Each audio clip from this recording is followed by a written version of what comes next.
खूप वेळा असं काही मुलांना असं वाटतं का, की एक्झाम आली पण भीती वाटते.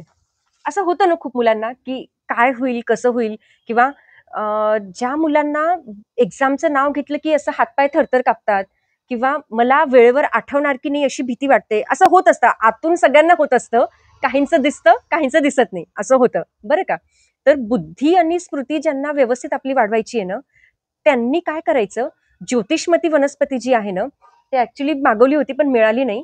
तर मोठे पानं असतात आणि लाल कलरचे बोरासारखे असे छोटे-छोटे फळं असतात. माहिती आहेत सगळ्यांना. तर त्यातले जे बी असतात ना, ते रोज एक बी जर तुम्ही आत्तापासून खाल्लं ॲटलीस्ट 63 डेज, तर त्यांनी बुद्धी खूप चांगली होते आणि एक्झाममध्ये जी भीती वाटते ना, ती भीती निघून जाते. आणि सगळ्यात महत्त्वाचं आता जे सांगितलं, की टेबलपर्यंत जाईपर्यंत ज्यांच्या हातात पुस्तक असतं ना, तर हे जे मुलं आहेत ना, हे कशामुळे होतं असं? सेल्फ बिलीफ ज्यांचा कमी असतो ना, त्यांच्यात असं होत असतं बरं का. नाहीतर काही मुलं एकदम बिंदास असतात. आदल्या दिवशीपासून बुक गुंडाळून ठेवून देतात, पण तरी टॉपर येतात. असं होतं की नाही? पण त्या मुलांना हे जर ज्योतिषमतीचं बी रोज एक खाल्लं ना, तर ती भीती निघून जाते आणि याचा तुम्हाला खूप चांगला फायदा होईल. तर हे तुम्ही करून बघा नक्की. अजून काय करू शकतो आपण? वेखंड म्हणजे वचा, हे सगळ्यांना माहिती आहे. हे सगळ्यात उत्कृष्ट संज्ञास्थापन आहे. संज्ञास्थापन गणातलं हे सगळ्यात चांगलं औषध आहे. बरं. मग हे कोणासाठी उपयोगी आहे? अभ्यासाला बसल्यावर डुलकी कोणाला येते? येते ना, पुस्तक समोर असतं आणि असं कधी होतं समजतच नाही. असं होतं की नाही? किंवा पुस्तक हातात घेतलं की आळस यायला लागतो. खूप शरीरात जडपणा ज्यांना जाणवतो आणि झोप येते ना, तर त्यांनी काय करायला पाहिजे? वचा चूर्णाचं प्रधमन नस्य करायला पाहिजे. पावडरचं नस्य करायचं. हे केलं की एक 3-4 शिंका येतात. बुद्धी एकदम तल्लख होते आणि मस्त अभ्यास होतो बरं का. तर हे तुम्ही करून बघा. किंवा वचाच्या पानांचं तेल सिद्ध करायचं आणि रात्री झोपताना त्याचं हेड मसाज करून झोपायचं. तर झोप पण छान लागते आणि सकाळी उठल्यावर फ्रेश जाग येतो आणि अभ्यासात मन लागतं. हे करून बघा. किंवा वचाचं घृत सिद्ध करून रोज 1-1 चमचा तुम्ही आत्तापासून एक्झामपर्यंत घेतलं ना, तर तुम्हाला स्वतःमध्ये फरक जाणवेल, की आपण कसे होतो आणि 2च महिन्यात आपल्यात काय फरक जाणवला. तर हे सगळं तुम्ही करू शकता.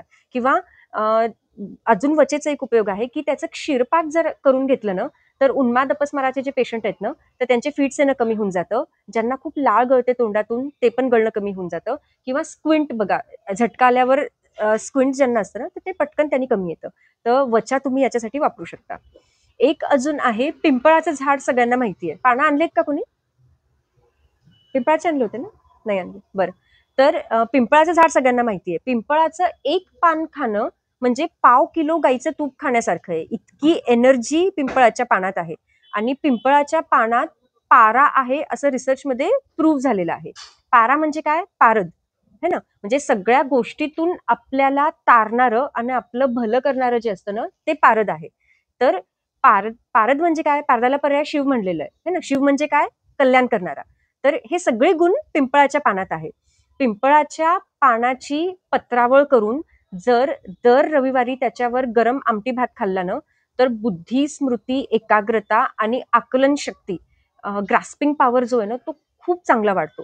हे सगळ्यांनी तुम्ही करून बघा. हे फक्त रविवारी का करायचंय? कारण रविवार हा आदित्यवार आहे आणि तेज हे तत्व, हे बुद्धितत्व जे तेजाचं आहे. म्हणून आपण हे रविवारी करायला सांगतो, असं आपल्या धर्मग्रंथात सांगितलेलं आहे. तर हे आपण करायला पाहिजे. बघ, हे फक्त अभ्यासासाठी उपयोगी आहे का? नाही.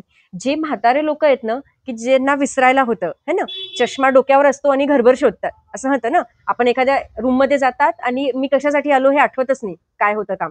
असे जे लोक आहेत ना, तर त्यांची पण स्मृती चांगली होते. तर हे करून बघा. खूपच चांगला उपयोग या अश्वत्थपत्र भोजनाचा होतो, है ना. हे सगळ्यांनी करून बघायला पाहिजे. बरं. अजून पिंपळी जी असते ना, लेंडी पिंपळी, तर एक पिंपळी रोज त्याच्यात 1 कप दूध टाकायचं, 1 कप पाणी टाकायचं आणि उकळून 1 कप दूध उरलं की ते गाळून प्यायचं. तर याने काय होतं, यकृत उत्तेजना खूप चांगली होते आणि यकृत चांगलं झालं म्हणजे रक्त चांगलं होतं. यकृताच्या फेनापासून फुफ्फुसांची उत्पत्ती होते. तर फुफ्फुस पण चांगले होतात. रक्त चांगलं झालं की पित्त चांगलं होतं. पित्तधरा कला चांगली होते, मज्जाधरा चांगली होते आणि ऑब्व्हियसली बुद्धिस्मृती एकाग्रता चांगली होणार आहे. तर पिंपळीचा असा खूप चांगला उपयोग. पिंपळीचा क्षीरपाक तुम्ही घेऊन बघा. आपली प्रकृती बघून फक्त घ्यायचं. खूप पित्त प्रकृती असेल तर क्वांटिटी कमी घ्यायची किंवा जेवणानंतर घ्यायचं. उपाशीपोटी नाही घ्यायचं. एवढं फक्त पाळायचं. बरं. अजून एक खूप चांगला आहे बरं का. साईच्या लाह्या सगळ्यांना माहिती आहे. माहिती आहे ना, आपल्याकडे पॅकेट आहे, इथे दाखवून देते. तर आता फक्त एक्झाम पर्यंत तुम्ही प्रयोग करून बघा, की या सगळ्या गोष्टीतलं तुम्हाला जे सुटेबल आहे ते तुम्ही करा आणि रात्री जेवण न करता फक्त प्लेन साळीच्या लाह्या आणि दूध तुम्ही घ्या. पोट भरून घ्या. काही लिमिट नाही. म्हणजे सकाळी ब्रेकफास्ट करायचा, दुपारी लंच करायचं आणि संध्याकाळी डिनरमध्ये फक्त साळीच्या लाह्या आणि दूध खायचं. इतकी तल्लख बुद्धी यांनी होते ना साईच्या लहाननी, की तुम्ही विचार करणार की असं कसं होतंय. म्हणजे 4 तासाचा अभ्यास तुमचा 1 तासात होईल. इतका फरक पडतो जर तुम्ही फक्त रात्रीच्या डिनर बंद करून हे खाल्लं तर. तुम्ही करून बघा आणि फीडबॅक मला नक्की द्या याचं. इतकं चांगलं मेध्य आणि बुद्धी चांगलं करणारं हे साईच्या लाह्या आणि दूध आहे. बरं, दर्भ सगळ्यांना माहिती आहे, है ना?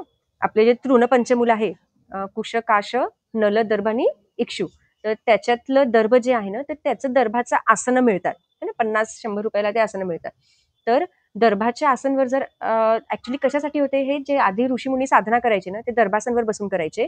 तर त्यांनी साधना चांगली होते आणि मनात विकल्प येत नाही, म्हणजे मन भटकत नाही इकडे तिकडे. है ना, अभ्यासाला बसलं की 10 विचार येतात आपल्याला. है ना, तर विकल्प येत नाही. ते दर्भासनावर बसून तुम्ही अभ्यास करा, त्याचा खूप चांगला फायदा होतो. आता हे काय करायचं सांगितलं, काय नाही करायचं हे सांगायला पाहिजे. है ना, काय नाही खायला पाहिजे. तर काय अवॉइड करणार तुम्ही? फास्ट फूड, जंक फूड बाहेरचं ते तर झालंच, प्रश्नच नाही. ते सगळं आलं आपलं. एक फक्त कांदा लसूण अव्हॉइड करायचा बरं का. म्हणजे कांदा लसूण का अव्हॉइड करायचा, की हे रज आणि तमगुण त्यांनी वाढतं आणि रजगुण तमगुण वाढलं की पुन्हा मनात विकल्प येतात आणि आपलं मन भरकटतं असं होतं. विषय वासना यांनी खूप वाढते कांदा लसणाने. विषय वासना म्हणजे फक्त सेक्शुअल डिझायर नाही बरं का. कुठल्याही कामात मन पटकन जातं. काही दिसलं की असं वाटतं चला जा तिकडे करा. हे जे मनाचं चंचलत्व आहे ना, हे कांदा लसूणनी खूप वाढतं. तर हे जर तुम्ही बंद केलं ना, तर एक स्थिरत्व खूप चांगलं येतं बुद्धीला आणि अभ्यास चांगला होतो. तर करून बघा. आता नाहीतरी घरीच आहे, तर 2 महिने तुम्ही करू शकता. है ना? ठीक आहे?